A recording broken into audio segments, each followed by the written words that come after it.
Assalamualaikum warahmatullahi wabarakatuh.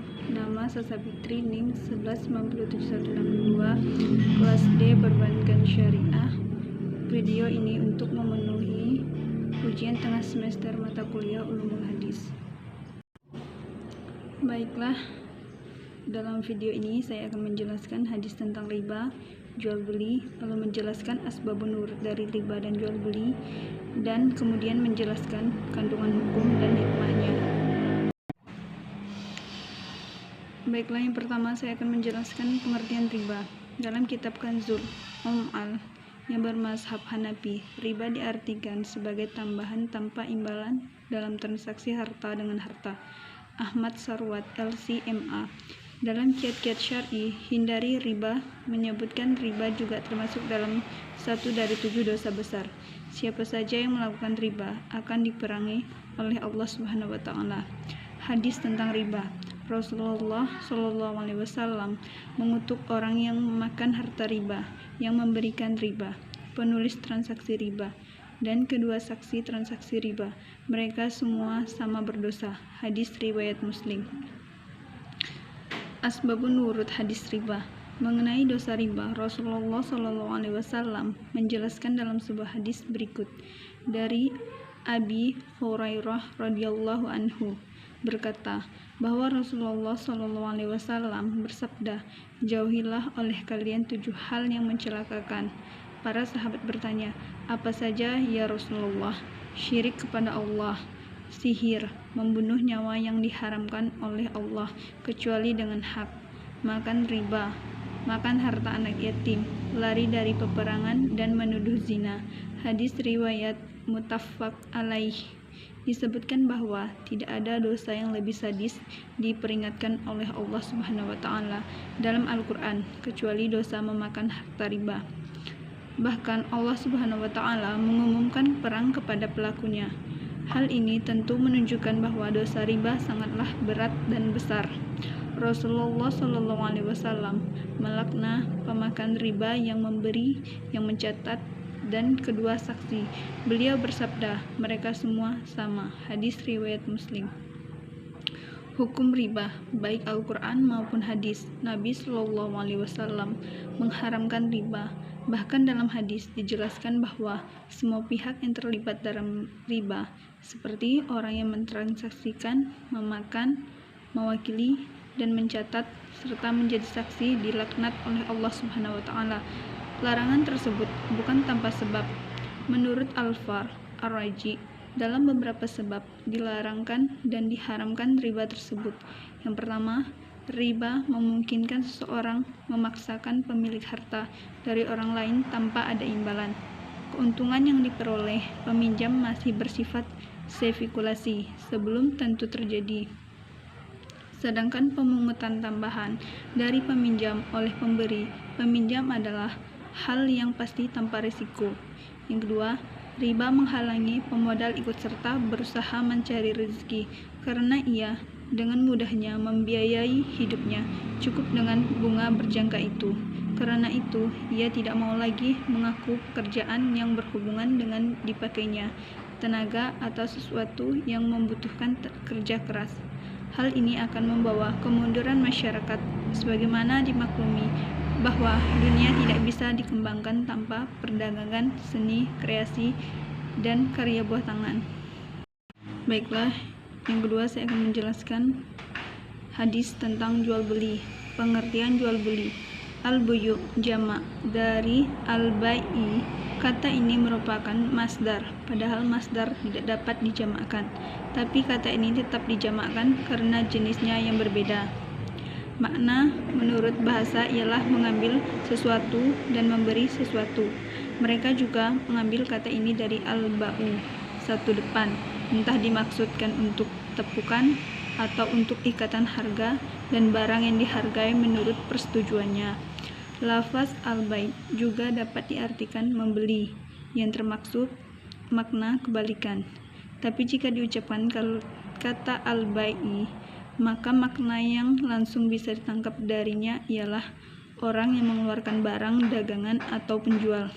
Adapun definisi menurut syariat ialah tukar-menukar harta dengan harta yang dimaksud untuk suatu kepemilikan yang ditunjukkan dengan perkataan dan perbuatan.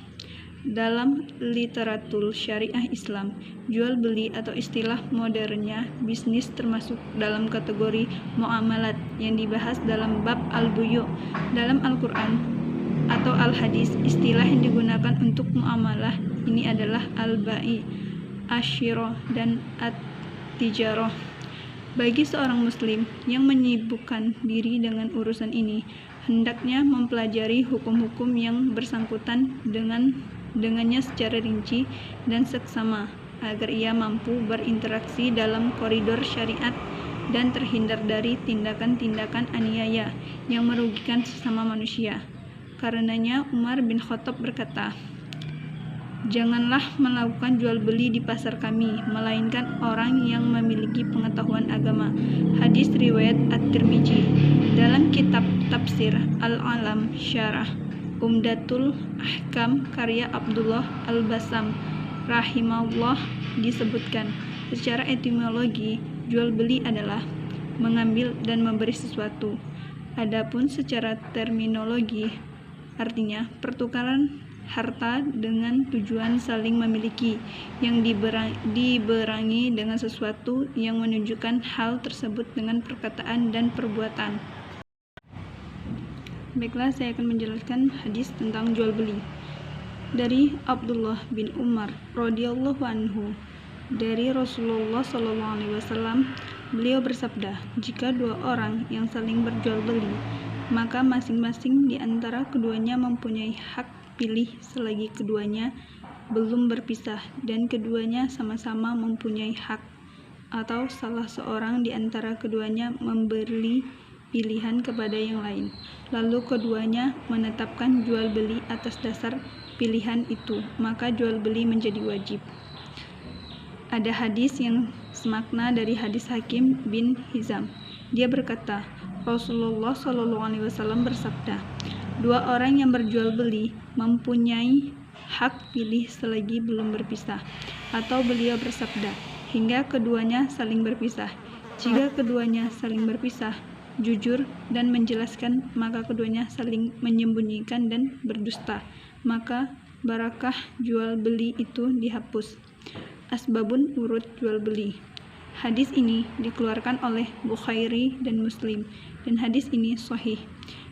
Hadis tersebut dari Ibnu Umar radhiyallahu anhu dari Rasulullah SAW yang menjelaskan, apabila ada orang yang melakukan jual beli, maka masing-masing keduanya mempunyai hak khiyar selama mereka belum berpisah.